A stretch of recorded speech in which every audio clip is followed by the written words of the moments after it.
menyena gampung yang gepubiya gepuidin urang pulau urang berarti getanyo katatren pada tingkatan yang lebih rendah daripada tingkatan binatang yang sah jual beli binatang haleuh yang sah pulau na urang binatang haleuh ataupun barang yang lain. Manusia yang terhormat, manusia yang merdeka, tidak ada istilah diperjualbelikan, mulai tetesan darah yang paling kecil hingga dengan apa saja yang ada pada dirinya.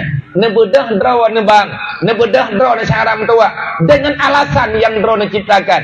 Karena kai bipeng dua pulan-pulan pulin-pulin drone karena perendah martabat drone lagi ane pegah dalam Al-Quran summa radadnahu ila asfala safili menyegata hantatin fungsikan akal pikiran iman hantatin jalani ketentuan yang kalian belum tentukan akan aku kembalikan kamu kepada derajat yang lebih rendah daripada derajat binatang. Orang yang non manusia tidak ada diperjualbelikan.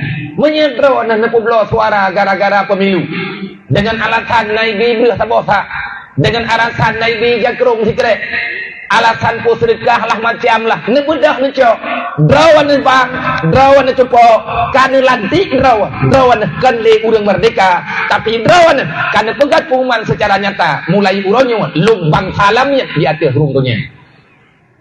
Nampo. Nyolong titip katanya buat tunggu kesi. Nama jaga-jaga saram doahnya katanya tengah tapu bibah draw beglah banorka. Masalah katanya luar biasa. Dosa katanya terlalu banyak. Baik sampai Allah necahkan maaf dosa katanya. Gara-gara mekalian dengan makanan haram, darah haram yang dalam darah katanya.